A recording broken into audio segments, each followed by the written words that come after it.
என்னை கேட்டுக்கொண்டிருக்க தேவனுடைய ஜனமே, இந்த இடத்துல வேதம் சொல்லுகிறது வனாந்தரத்தில் கொண்டு வந்ததன் நோக்கம் என்னவென்றால், ஏசாயா 32:12-15 உன்னதத்திலிருந்து நம்ம மேல் ஆவி ஊற்றப்படும் மட்டும் அப்படியே இருக்கும். அப்பொழுது வனாந்தரம் செழிப்பான வயல்வெளியாகும். இந்த ஆவி ஊற்றப்படுகிற பொழுது வனாந்தரம் என்னவாய் மாறுகிறது? வயல்வெளி செழிப்பான வயல்வெளியாக மாறும். செழிப்பான வயல்வெளி காடாக என்னப்படும். இது ஒரு வருஷத்துக்கு முன்னாடி வாக்குத்தத்தமாகவே வந்துச்சு சபைக்கு. எல்லோருடைய வனாந்திரமும் காடாக மாறி செழிப்பு ஆரம்பித்து இப்போ கனி கொடுக்கவும் ஆரம்பிச்சிருக்கு. இந்த வருஷத்துலலாம் ஒரு காலத்தில் உரைக்கப்பட்ட வார்த்தை நிறைவேறுகிறதுன்னு சொல்ல வரேன் நான்.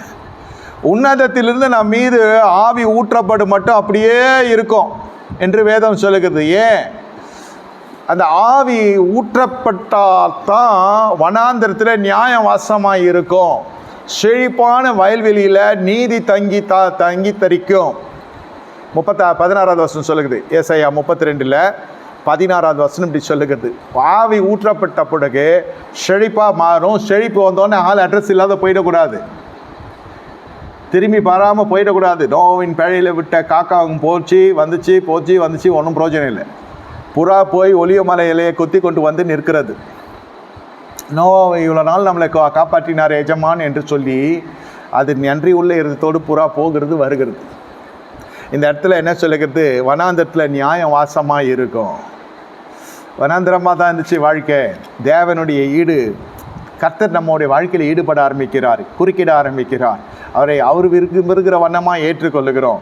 நம்ம விரும்புகிற வண்ணமாக குடும்பம் அமைகிறது.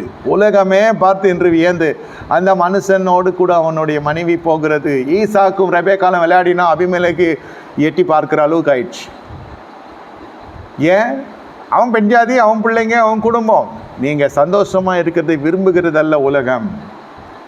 உங்களுடைய சர்ச்சைகளையும் சண்டைகளையும் குதூகலமாய் கைத்தட்டி ஆரவாரத்தோடு ரசிக்கிறது தான் உலகம். அந்த உலகத்தில் நீங்கள் உலகத்துக்கு பகைஞ்சனாக இருக்கிற நிமித்தம் தேவனுக்கு சிநேகிதராய் வருகிறீங்க. கர்த்தர் உங்களோடு வாசம் பண்ணுகிறார். உங்கள் வீட்டில் சர்ச்சை இல்லை, சமாதான குலைச்சல் இல்லை, பரிசுத்த குலைச்சல் இல்லை. அந்த இடத்துல கர்த்தர் வாசமாக இருக்கிறபடியினால் அநேகர் பார்த்து சொல்லுகிறாங்க. என்ன சொல்லுகிறாங்க? வாழ்க வளமுடன்லாம் சொல்ல மாட்டான். நீ எங்களை காட்டிலும் பலத்து போனாய், எங்களை விட்டு போய்விடு. நீ எங்களை காட்டிலும் பலத்து பண்ண, நீ என்னமோ ஆயிடுவேன்னு நினச்சிறாங்க இந்த உபத்திரத்தெல்லாம் நாங்கள் கண்ணோக்கி பார்க்குற பொழுது. ஆனால் நீ எங்களை காட்டிலும் பலத்து போனாய். இவர் பெரிய இவர் பாட்டில் நம்ம பலத்து போகக்கூடாதா? பலமுள்ள ஆவி இறங்குறபடினா நீ பலத்து போனாய். நான் சொல்லுகிறேன், பலமான ஆவி, அந்த தேவனுடைய ஆவி பலமாய் இறங்கினபடினால் உன் குடும்பம் செழிக்க ஆரம்பிக்கிறது, பிழைக்க ஆரம்பிக்கிறது. கடன் கொடுத்தவன் ஆனால் காட்டிலும் மேலே கர்த்தர் உயர்த்த ஆரம்பிக்கிறார். அவனால் தாங்கிக் கொள்ள முடியல.